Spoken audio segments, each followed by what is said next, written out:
にちは、シエルちゃんです。アシスタントのグミジーです。今回は、三温糖でココア濃厚バスクチーズケーキを作っていくよ。おお、バスクチーズケーキですか。しかも三温糖でコクのある甘さをアップじゃな。焼き目が食欲をそそる濃厚なのを作っちゃうよ。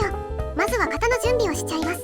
材料は概要欄をチェックじゃ。ぜひ最後まで見ていってね。チャンネル登録、グッドボタン、通知オンもよろしくお願いします。コメントも気軽にしてね。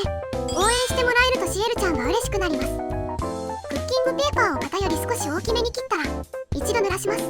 そうするとふにゃふにゃになって、ペーパーを型に敷き込みやすくなるよ。小技じゃな。水気は拭き取りましょう。やっぱりバスクチーズケーキは紙の包装のイメージよね。うまく角まで入るようにしようね。こんな感じかな。何よ、型も低めですから、もしかしたらこぼれてしまうかもですね。そんな型準備で大丈夫か？大丈夫だ、問題ない。やっぱりもう1枚ペーパーを頼む。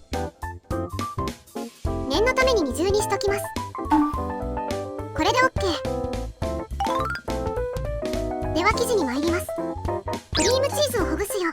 冷蔵庫から出したてで硬い場合は、チン、レンジで少し温めよう。細かく加熱してって、マヨネーズくらいの硬さがいいね。ダマなく混ざったら、泡立て器にチェンジ。そしたらお砂糖。今回は三温糖を使うよ。三温糖を使うことでグラニュー糖や白砂糖よりも、コクのある甘さになるよ。甘みといっても色々な甘みがありますからね。素材次第で自分好みの味にしていけるのも、お菓子作りの醍醐味じゃな。もちろんグラニュー糖などでも作れますぞ。次に蜂蜜入れるよ。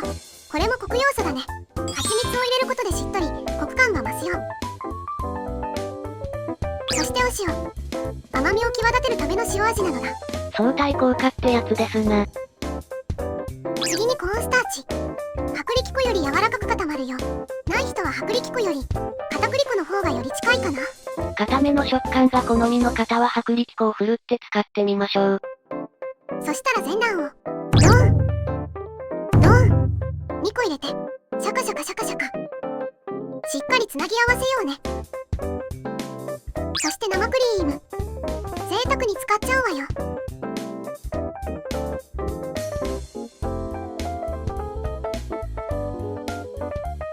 生地はこれで完成ですかな？仕上げに粉を使います。ハンドブレンダー。この子で超滑らかにしちゃうよ。ない方は網で裏こすと滑らかになるのじゃ。ボウルの周り、底もかいて混ぜるのを忘れずに。これで生地は OK。トントン溶かして余計な気泡を浮かして潰しておこう。硬さ、再登場。流すよ。生地を流すこの瞬間、気持ちいいのよね。趣味、思考は人それぞれです。変な風に言わないで。ここでもトントン。やっぱり、こぼれる予感がスルスル。最悪少しでも壁になるように、ペーパーを上にしときます。では220度25分で焼いていきます。湯煎焼きじゃないよ。水は入れないでね。うちのオーブン220度に設定できないってばよ。210度の次は250度だ。どうしよう。そういう時は210度で少し長めに入れましょう。今回ですと30分ほどが良さそうです。表面をお好みの色合いで出してあげましょう。ドキドキ、ドキドキ。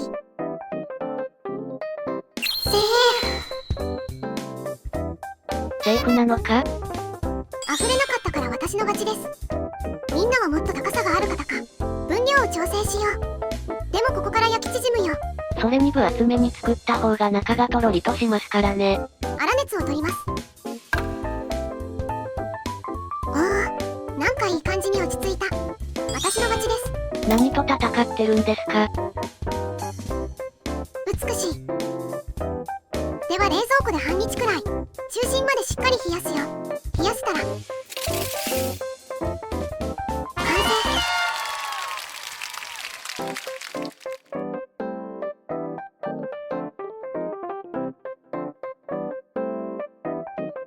それではいただきます。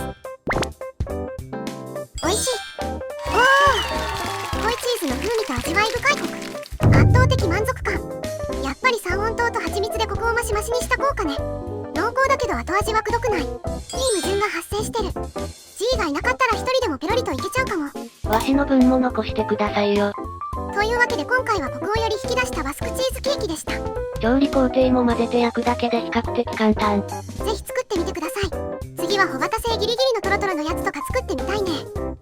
ごちそうさまでした。最後までご視聴ありがとうございました。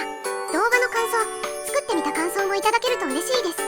チャンネル登録、グッドボタンなどもよろしくお願いします。